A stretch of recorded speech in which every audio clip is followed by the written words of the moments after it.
Hey, friends, welcome back. Thank you for joining us. It's good to be back with you. It's good to be back in this routine of looking at Scripture together. And today, as we start a new season, we start a new book, the Gospel of John, one of the four Gospels, the first four books of the New Testament. You have to be careful using words like most. I don't know if you'd say it is the most interesting. It is the most unusual of the four. It is the least like the others. The Gospel of John has generated a lot of attention, and it does stand out for being different. And we'll try to, today, as we kick off the study, talk about some of those differences. You may know this, the first three of the Gospels, Matthew, Mark, and Luke, are often referred to as the synoptics, a word that means they look alike, they are similar. And John, by virtue of not being in that club, is the different one, the kind of odd one out. And we'll talk about some of the reasons that we think about the Gospel of John that way.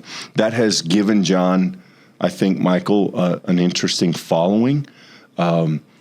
People are very interested in those differences. It's not that John tells a different story, but he certainly tells it in a different way with different distinctives. It's probably overstated to say that Christians have a kind of love-hate with John. John causes some issues, and we'll talk about why that is. If you love the idea that all of the Jesus stories line up seamlessly and don't leave any gaps and don't cause any problems, John's a tough book. John isn't going to play along very well with that. And John's a favorite of yours. Yep. Yes? Yep. Yeah. Part of that comes from, the importance of educators in your life. And I had a class once with a scholar of John who was a scholar because of his love of this book. It really reaches back to what you were just saying, Clint. Some people have been gripped by the ways that this book tells Jesus' story because it does... It emphasizes different aspects of who Jesus is and his teachings, and even some of the chronology, which you're alluding to, the chronology of how Jesus is portrayed in this book. It follows different paths than what you see in the other three synoptic Gospels. So I had a professor for whom this was a lifelong discipline, studying this book, and I very much in the midst of that caught some of that fire, I think. But there's also, Clint, the thing that you've got to give John, I think, is there is this more intimate connection to the teachings of Jesus throughout this book. There's these long discourses where Jesus, oftentimes it ends up being very confusing because of its theological depth. I get the sense sometimes that John almost portrays Jesus as flying above the heads of everyone in the room by about 20,000 feet. That Jesus is always saying and doing things that people haven't caught up to yet. And this book portrays that in some really meaningful and deep ways. And that is some aspects of the portrayal of Jesus that I think are personally meaningful to me. I like being... not overwhelmed. I like those moments where you realize that you've got more to understand. I like those moments where you get, there's way more depth here than what I first saw. And John has that page after page, and I think it's one of the reasons I love it. If you're a person who's been hanging in with us for a while on Bible studies, you may have gone through the Gospel of Luke with us. And I think Luke is a good contrast to John because right in the prologue of Luke, we have this idea of a person trying to do history, right? Luke says in his dedication, I sought to compile a history. I sought other sources. I wanted to put a proper account of Jesus' life. That's very different than the approach John takes, which is to tell a kind of spiritual story, less historical. And by that, I don't mean that these things didn't happen. I don't mean that's the simplest way to understand that. And that's, I think, not helpful. John isn't concerned with telling history. because he's proclaiming Jesus. And if that doesn't make sense yet, I think it will as this book unfolds. And I think we, as right off the front end, we can try to give you some sense of what are the differences you'll see in the Gospel of John or here in the Gospel of John as opposed to if you're familiar with Matthew, Mark, or Luke. And one of the big ones is, as Michael already alluded to, Jesus in John's gospel is prone to make these long speeches. I mean, sometimes covering multiple chapters. And we don't see that in the other gospels. Jesus also, you could argue this a little bit, but essentially there are no parables in the book of John. Now, are there things that can be thought of as parable? Maybe, but they don't exist in the way that they exist in the other gospels. John just doesn't use them. So if you think of Jesus as telling a parable, the Good Samaritan, the unforgiving servant, whatever, that didn't come from John. Jesus he's simply, he doesn't have that same kind of teaching style in this book. Also, this one gets a little hard to flesh out. Michael, I would argue that John is a little bit more of a spiritual gospel. Satan looms large in this, or the powers of evil are always kind of lurking behind the scenes. And another one of the distinctives in the book of John, Jesus has no wavering. There's no let this cup pass from me. Jesus always knows what people are thinking. He always knows what he's going to do. There's no indecision. This portrayal is the incarnate Christ who is above every earthly power. And that shines through, I think, pretty strongly in the Gospel of John. So John is interesting because it really has no interest in any kind of what you might think of as Christmas story. And now we have had John at Christmas here at First Pres, partly because Clint has allowed it. But I think, what John's interested in is the cosmic understanding of the Son of God from the beginning of all time, who is the Word with a capital W we're going to see when we get into the text. And that Jesus takes on flesh with a very specific purpose. And all of the Gospels have a very clear purpose, but I think John weaves that purpose throughout the book in such a consistent way. Jesus is the one, and this book was written for the purpose of us knowing everything we need to know so that we can believe in him, so that we can see what he has been about from the very, very beginning. Another distinctive, before we rush past that, Clint, that I think is worth noting, is in the Gospel of John, Jesus has frequent and high intensity arguments with the Jews. There is a significant level of combativeness in John. Now, I want to make it clear, he has that in Matthew, for certainly, and towards the end of Luke, we saw that ratcheted up very quickly. But throughout the Gospel of John, really from day one, Jesus and the Jews are at odds. And for that reason, scholars throughout history, different seasons, this book has been a source of a lot of even Christian readings of anti-Semitism. And as time has gone on, Christian scholars have admitted that. And so there are ways you can get off track reading John. It's happened historically. And I certainly think that we'll point those things out as we see them as we go. Yeah, I think you'll also, we'll try to circle back to this regularly, but you'll also hear things. John does a lot with light and darkness. That's a powerful theme. Again, these things exist in the other Gospels as well, but I would say it's a matter of degree in John. John is thought to be late.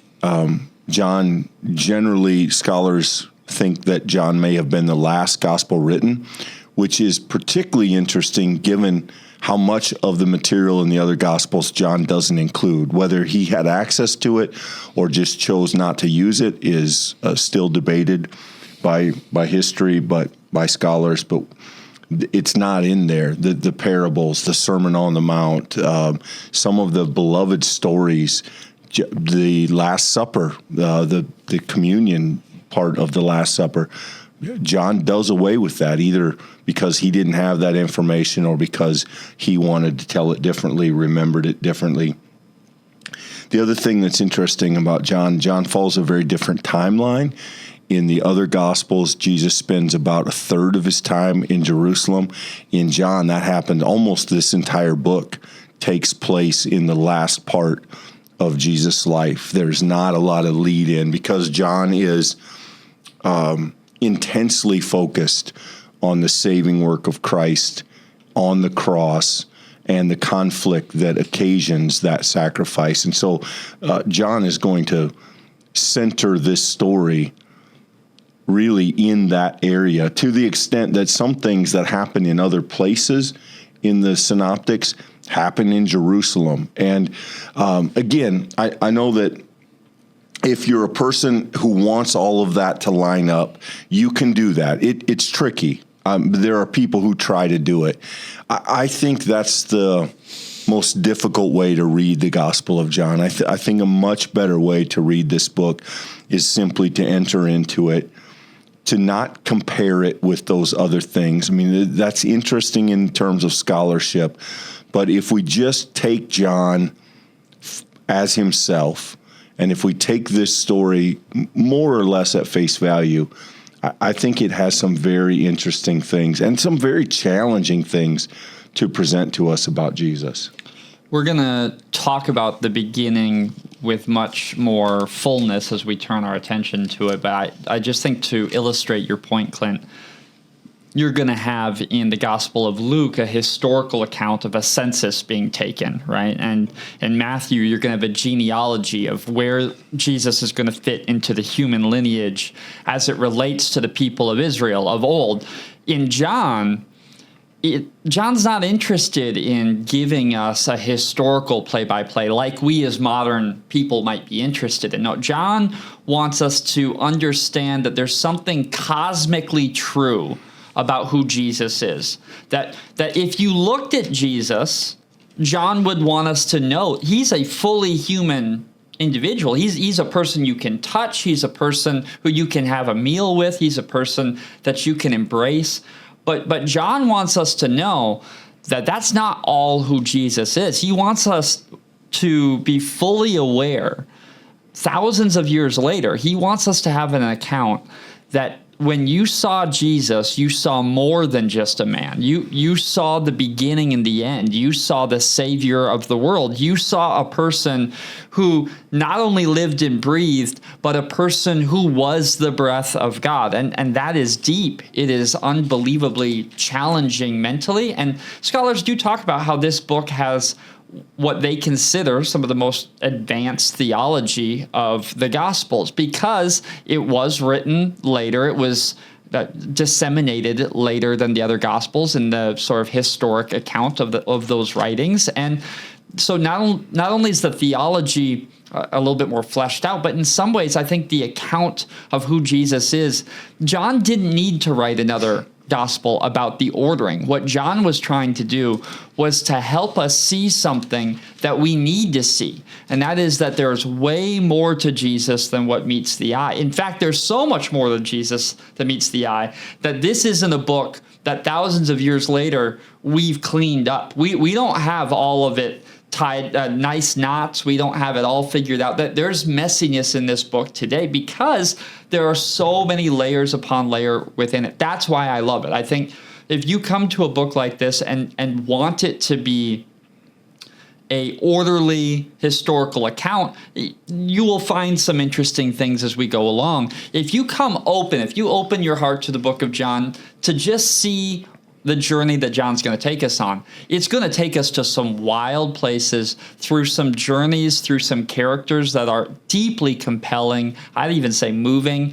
And as you make your way along that path, at some point I think you look up and realize, oh my goodness, not only do I have a deeper understanding of who this Jesus is, but I too have something that I think needs said to witness to those around me. And that's the mastery of John if you go along the journey with us. Yeah, if there's a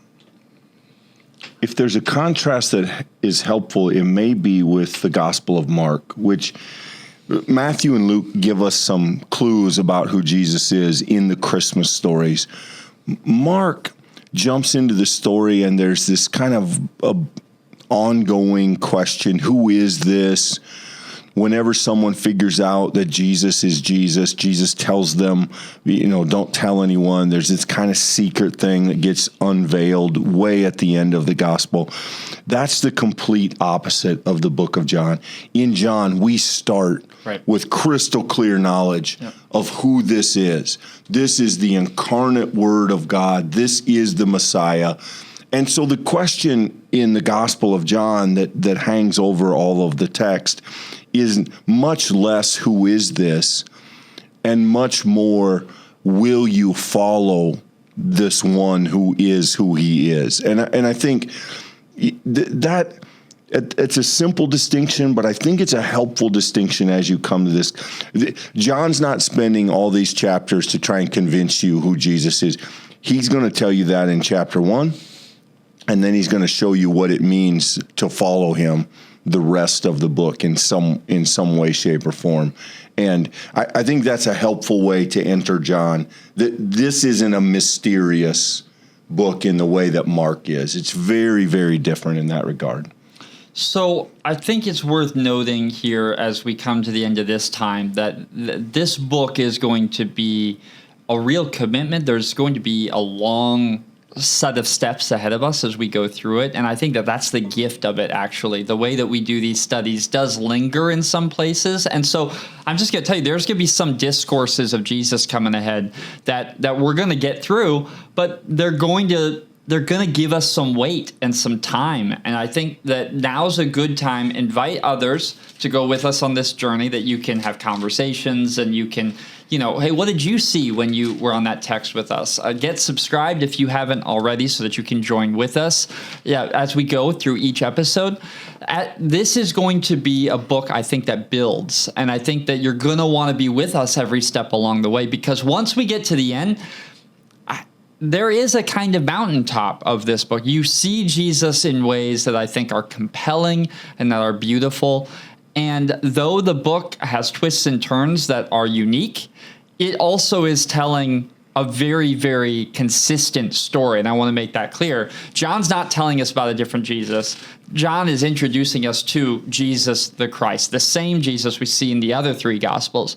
But John's going to give us a witness to it that I think is beautiful and compelling if you'll join us for the whole journey. This is a powerful book, and I think one of the ways that bear that out is as we go through this, you will recognize things. There will be things that you know about Jesus that are only in John's gospel. You will recognize stories, and you will see things that you've heard or knew, but they're only here. The only place you could have gotten them was the Gospel of John, and you will, I think, maybe be surprised by how many of those show up. And I think that speaks to the impact of a book like this, that the way that this book has spoken, even though it is a little bit of an outlier, the way it's spoken to the church's conception of who Jesus is, I think you will be surprised. You will be surprised if some of what you may not have known was in John, or what we don't know what to do with. You will also be surprised by how much of John you already know, I think. I think it's a great summary. So that leads us to what can you do? Like this video, helps other people find it when they're wanting to study the book of John like we are. Certainly subscribe so that you can stay with us as we go along the journey. On YouTube, you can hit that notification bell so you get notifications when these studies come out so you don't miss them. And then, of course, go to the comments. Let us know what thoughts and questions come to you as we go on this journey together. Friends, it is a gift that we get to begin another study with you. So glad to spend this time together, and we look forward to seeing you tomorrow. Thanks, everybody.